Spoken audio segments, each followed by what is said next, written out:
ಇನ್ನು ರಾಜ್ಯ ಕಾಂಗ್ರೆಸ್ ಪಾಳ್ಯದಲ್ಲಿ ಸಚಿವ ಸ್ಥಾನಕ್ಕೆ ಲಾಬಿ ಜೋರಾಗಿದೆ. ಬಹಿರಂಗವಾಗಿ ಸಚಿವ ಸ್ಥಾನದ ಆಕಾಂಕ್ಷಿಗಳು ಅನ್ನುವಂಥ ಮಾತುಗಳನ್ನ ಶಾಸಕರುಗಳು ಹೇಳ್ತಾ ಇದ್ದಾರೆ. ತರೀಕೆರೆ ಶಾಸಕ ಶ್ರೀನಿವಾಸ್ ಅವರು ಸಚಿವ ಸ್ಥಾನಕ್ಕೆ ಬಹಿರಂಗವಾಗಿ ಬೇಡಿಕೆ ಇಟ್ಟಿದ್ದಾರೆ. ರೈತರ ಕೋಟಾದಲ್ಲಿ ನನಗೆ ಸ್ಥಾನವನ್ನ ಕೊಡಿ ಅನ್ನುವಂಥ ಮಾತನ್ನ ಕೋನರೆಡ್ಡಿ ಅವರು ಕೂಡ ಹೇಳ್ತಾ ಇದ್ದಾರೆ. ಸಚಿವ ಸ್ಥಾನಕ್ಕೆ ನಾನು ಆಕಾಂಕ್ಷಿ ಅನ್ನುವಂಥ ಮಾತನ್ನ ಶಾಸಕ ಕಾಶಪ್ಪನವರು ಕೂಡ ಹೇಳ್ತಾ ಇದ್ದಾರೆ. ಜೊತೆಗೆ ಮತ್ತೆ ಸಚಿವ ಸ್ಥಾನ ಸಿಗುವ ವಿಶ್ವಾಸದನ್ನ ಹಲವು ಮಾಜಿ ಸಚಿವರು ವ್ಯಕ್ತಪಡಿಸ್ತಾ ಇದ್ದಾರೆ. ಮತ್ತೆ ಸಚಿವರಾಗುವಂತ ವಿಶ್ವಾಸ ಇದೆ ಅನ್ನುವಂಥ ಮಾತನ್ನ ಶಿವರಾಜ್ ತಂಗಡಗಿ ಕೂಡ ಹೇಳಿದ್ದಾರೆ. ನನಗೆ ಸ್ಥಾನವನ್ನು ಕೊಡೋದು ವರಿಷ್ಠರಿಗೆ ಬಿಟ್ಟಿದ್ದು ಅನ್ನುವಂಥ ಮಾತನ್ನ ಚಲುವರಾಯ ಸ್ವಾಮಿ ಅವರು ಕೂಡ ಹೇಳಿದ್ದಾರೆ.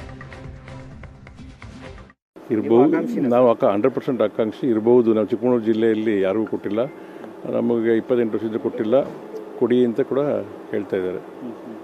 ನಾನು ವಿಶೇಷವಾಗಿ ಮಲ್ಲಿಕಾರ್ಜುನ್ ಖರ್ಗೆ ಸಾಹೇಬರಿಗೆ, ರಾಹುಲ್ ಗಾಂಧಿ ಸಾಹೇಬರಿಗೆ, ಸುರ್ಜೇವಾಲಾ ಸಾಹೇಬರಿಗೆ, ವೇಣುಗೋಪಾಲ್ ಅವರಿಗೆ ಮತ್ತು ಎಲ್ಲ ನಮ್ಮ ರಾಜ್ಯದ ಮಾಜಿ ಮುಖ್ಯಮಂತ್ರಿ ಆದಂಥ ಸನ್ಮಾನ್ಯ ಸಿದ್ದರಾಮಯ್ಯ ಅವರಿಗೆ, ಈಗಿನ ಮುಖ್ಯಮಂತ್ರಿ ಆಗ್ತಕ್ಕಂಥ ಸನ್ಮಾನ್ಯ ಡಿ ಕೆ ಶಿವಕುಮಾರ್ ಸಾಹೇಬರಿಗೆ ಮನವಿ ಮಾಡಿ ರೈತರ ಕೋಟಾದಲ್ಲಿ ಏನಾರು ಒಂದು ಮಂತ್ರಿ ಮಾಡುವಂಥ ಅವಕಾಶಕ್ಕೆ ಮಾಡಿರಿ. ಇಲ್ಲ ಮಾಡದೇ ಇದ್ರೂ ನಾ ಏನು ಬೇಜಾರು ಮಾಡ್ಕೋದಿಲ್ಲ. ಆದ್ರೆ ಒಂದು ಇವತ್ತಿನ ಕಾಂಪಿಟೇಷನ್ ಇದೆ, ಎಲ್ಲ ಶಾಸಕರು ಕೂಡ ಆಗಬೇಕು ಅಂತಾರೆ. ಟೋಟಲ್ 33 ಮಂದಿ ಮಂತ್ರಿಗಳನ್ನ ಮಾಡಲಿಕ್ಕೆ ಸಾಧ್ಯ ಇದೆ. ಮತ್ತು ಎಲ್ಲರೂ ಮಾಡಬೇಕಾದ್ರೆ ಕಷ್ಟ. ಮುಖ್ಯಮಂತ್ರಿ ಯಾರೇ ಆಗಿರಲಿ, ಅದು ಮುಖ್ಯಮಂತ್ರಿಗಳ ಪರಮಾಧಿಕಾರ. ಕೊಟ್ಟರೆ ಭಾಳ ಸಂತೋಷದಿಂದ ಕೆಲಸ ಮಾಡಿ ಸಮರ್ಥವಾಗಿ ಕೆಲಸ ಮಾಡ್ತೀನಿ. ನಾವು ಕಳೆದ 2023ರಿಂದ ಆಕಾಂಕ್ಷಿಯಾಗಿ ಉಳಿದಿದ್ದೀವಿ. ಈ ಸಾರಿ ಯಾರು ನಮ್ಮನ್ನು ಪರಿಗಣಿಸಿ ಅವಕಾಶವನ್ನು ಕೊಡ್ತಾರೆ ಅನ್ನೋ ಒಂದು ವಿಶ್ವಾಸದ ಮೇರೆಗೆ ನಮ್ಮ ನಾಯಕರನ್ನ ಹಿಂಬಾಲವೇ ಹೊರಟಿದ್ದೀವಿ.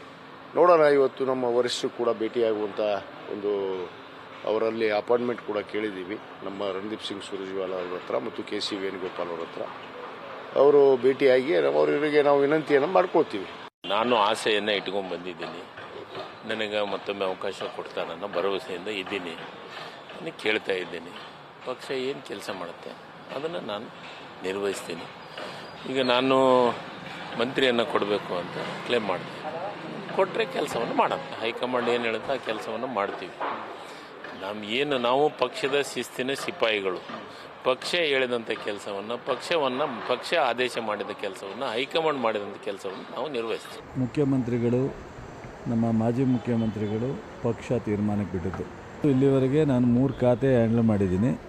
ಯಾವತ್ತೂ ಜನತಾದಳದಲ್ಲಿದ್ದಾಗ, ಕಾಂಗ್ರೆಸ್ಸಿಗೆ ಬಂದಾಗ ನನಗೆ ಇಂಥ ಖಾತೆ ಕೊಡಿ ಅಥವಾ ನನಗೆ ಮಂತ್ರಿ ಮಾಡಿ ಅಂತ ನಮ್ಮ ಪಕ್ಷ ತೀರ್ಮಾನ ಮಾಡೋದಕ್ಕೆ ನಾನು ಬದ್ಧವಾಗಿ ಕೆಲಸ ಮಾಡಿದ್ದೀನಿ. ಕೃಷಿ ಸಚಿವನಾಗಿ ಭಾಳ ಸಂತೋಷವಾಗಿ ಕೆಲಸ ಮಾಡಿದ್ದೀನಿ. ಮುಂದೆ ಏನು ಅವಕಾಶ ಕೊಡ್ತಾರೆ. ಸಹಜವಾಗಿ ಇವತ್ತು ಸಂಪುಟದ ರಚನೆ ಆಗುತ್ತೆ. ಸಂಪುಟದ ರಚನೆ ಆದಂಥ ಸಂದರ್ಭದಲ್ಲಿ ಈ ಹಿಂದೆ ನಾನು 3 ವರ್ಷ ಸಚಿವನಾಗಿ ಕೆಲಸ ಮಾಡಿದ್ದೀನಿ. ಮತ್ತೊಂದು ಬಾರಿ ಕಾಂಗ್ರೆಸ್ ಪಕ್ಷದ ಹೈಕಮಾಂಡಲ್ಲಿ ಎಲ್ಲರನ್ನು ಭೇಟಿ ಮಾಡಿ ಅವರಿಗೆ ವಿನಂತಿ ಮಾಡೋಣ, ಅವಕಾಶ ಮುಂದುವರಿಸುವಂಥದ್ದಕ್ಕೆ ಒಂದು ಕೋರಿಕೆಯನ್ನು ಅವ್ರ ಮುಂದೆ ಇಡೋಣ ಅಂತಕ್ಕಂಥ ಕಾರಣದಿಂದ ಇವತ್ತು.